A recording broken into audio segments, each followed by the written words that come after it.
सुबह 9 बजे metro station में उस भीड़ भाड़ भरे माहौल में सीढ़ियों के किनारे संजय अपना सिर नीचे किए हुए बड़ा उदास होकर अपने एक मित्र का इंतजार कर रहा था। उसी समय सुनील आया और संजय के कंधे पर हाथ मारता हुआ पूछा, अरे यार संजय, तूने तो हद ही कर दी है। तेरी शादी को अभी 1 सप्ताह भी नहीं हुआ और फिर से तू जॉब के लिए ऑफिस जा रहा है।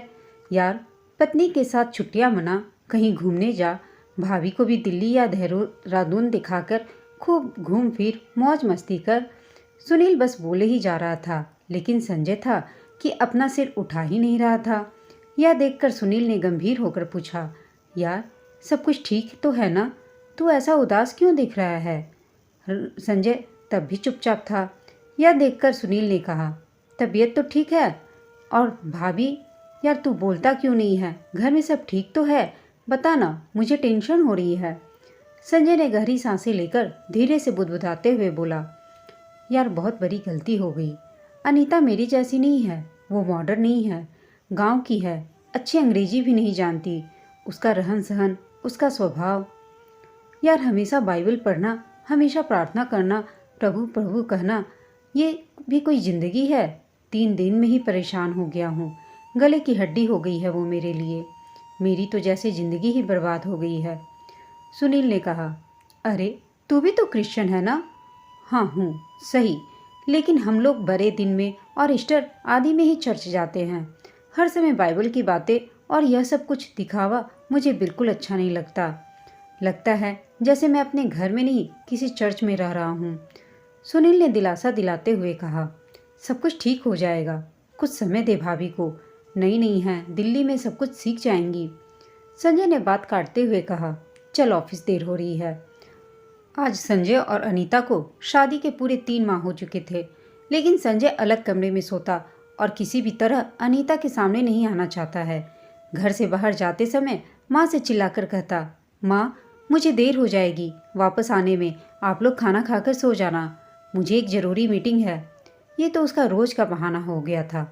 अनीता जब भी पानी या चाय देती तो संजय उसे ऐसे सलीके से गिलास या कप को पकड़ता कि कहीं उंगलियां स्पर्श न हो जाएं। अनीता हर वो प्रयास करती कि कैसे वो संजय को खुश रखे, माँ का ध्यान रखती, सुबह से शाम तक घर को सजाने संवारने में लगी रहती, यूट्यूब से देख देख कर बढ़िया से बढ़िया खाना बनाने की कोशिश करती। एक दिन शाम संजय गाजर का हलवा खाते हुए जोर जोर से अपने ऑफिस के किसी व्यक्ति से बातें कर रहा था। माँ ने ऊंची आवाज़ में कहा, अरे घर में तो कम से कम शांति से खाया कर, ऑफिस को घर में मत लाया कर, गाजर का हलवा ठंडा हो जाएगा।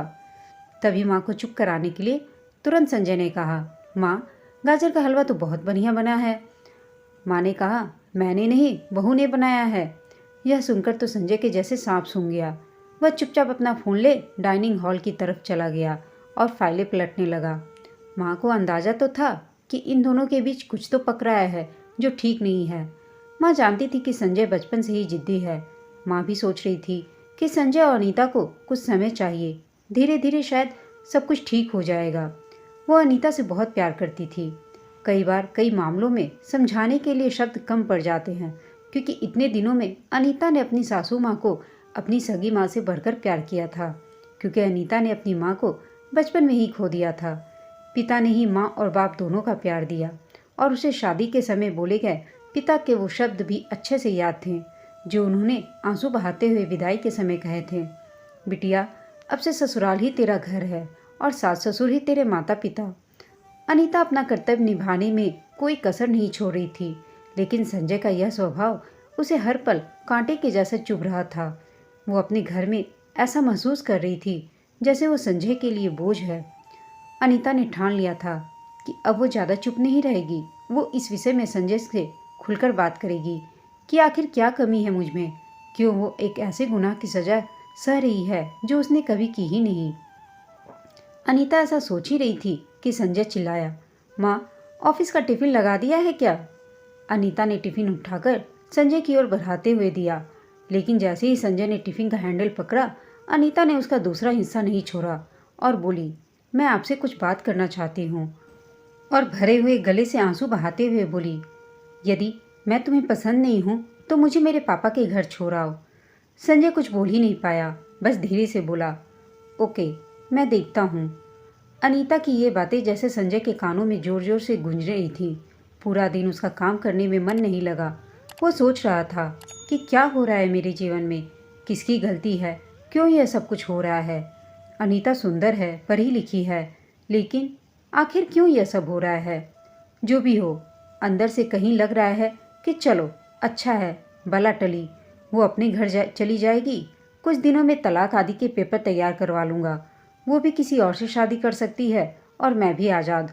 वो इस उधेड़ बुन में पूरा दिन कुछ काम न कर सका और टिफ़िन भी खाना खाना भूल गया।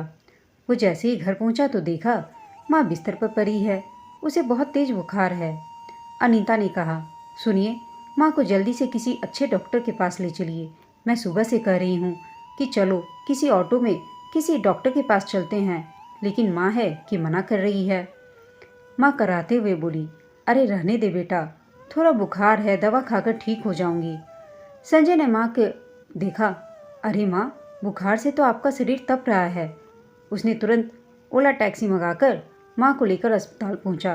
पूरे रास्ते अनीता माँ को संभाले रही और माँ के लिए लगातार प्रार्थना कर रही थी और दिलासा देते रही, आप ठीक हो जाओगी माँ, आप चिंता मत करो। डॉक्टरों ने थोड़ी देर तक चेकअप किया और एक्सरे के बाद बताया कि संजय की माँ के पेट में रसोली है, जिसका ऑपरेशन जल्द ही करना बहुत ज़रूरी है। संजय के पूछने पर डॉक्टर ने बताया कि 5 लाख की ज़रूरत पड़ेगी और उसके पास केवल एक ही दिन है पैसे का इंतजाम करने के लिए। यह सुनकर संजय के डर के मारे हाथ पैर कांपने लगे। वो सोचने लगा, अभी शादी के समय ही तो कर्ज लिया था, दोस्तों को पार्टी देने में उसकी सारी जमा पूंजी भी चली गई थी। लेकिन वो अस्पताल से बाहर आकर जिसे भी हो सकता था फ़ोन लगाना शुरू किया। सभी दोस्तों ने कुछ न कुछ बहाना बनाकर और दुख जताकर फ़ोन रख दिया। उसने ऑफिस में फ़ोन किया, वहाँ से भी मालिक ने कहा, देखो संजय, लॉकडाउन के बाद वैसे भी हमारी कंपनी लॉस में चल रही है और आपने पहले भी एडवांस ले चुके हो। सॉरी, अब हम तुम्हारी कोई मदद नहीं कर सकते। संजय पूरे 2 दिन तक पैसों के इंतजाम में जहाँ जा सकता था वहाँ गया, लेकिन उसके हाथ निराशा ही लगी। अंत में उसे लगा कि मुझे डॉक्टर से कुछ और मोहलत ले लेनी चाहिए। यदि हो सके तो 2 या 3 दिन बाद यदि ऑपरेशन हो तो कहीं ना कहीं से लोन लेकर या घर के पेपर गिरवी रखकर पैसों का इंतजाम कर लेगा। थका हुआ वो अस्पताल पहुंचा और सीधे डॉक्टर के केबिन में जाकर डॉक्टर के पैर को पकड़ते हुए बोला, सर, मुझे 2-3 दिन का और वक्त दे दीजिए, मैं आपका सारा पैसा दे दूंगा और ऑपरेशन के भी पैसे भर दूंगा। आप बस मेरी माँ की जान बचा लीजिए, मैं आपका यह एहसान ज़िंदगी भर नहीं भूलूंगा। संजय रो रहा था। तभी डॉक्टर ने कहा, अरे तुम क्यों परेशान हो रहे हो, तुम्हें तो खुश होना चाहिए। ऊपर वाले ने तुम्हें इतनी अच्छी पत्नी दी है, उसने पूरा पैसा चुका दिया है और तुम्हारी माँ का ऑपरेशन तो कब का हो चुका है और वो अब खतरे से बाहर हैं। वो अब बातें भी कर सकती हैं। आज छुट्टी हो जाएगी तो आप अपनी माँ को घर ले जा सकते हैं। संजय को यह सुनकर यकीन ही नहीं हुआ। वो दौड़ा और लेडीज वार्ड में अपनी माँ के पास पहुँचा तो देखा माँ बिस्तर के पीछे टिकी हुई बैठी है और अनीता उनके पैरों को हल्के हल्के से दबा रही है। संजय को आज अपना कद अनीता के सामने बहुत छोटा लग रहा था। वो भी माँ के पैरों के पास जाकर बोला, माँ कैसी हो। तभी नर्स ने कहा, इन्हें थैंक यू बोलो, ये आपकी पत्नी है क्या? इन्होंने रात दिन सेवा की है और पूरी रात जीसस से प्रार्थना की कि इनके जीवन के लिए। संजय अनीता से नज़रें नहीं मिला पा रहा था, फिर भी नीचे देखते हुए बोला, अनीता, कहाँ से इतने पैसों का इंतज़ाम तुमने किया?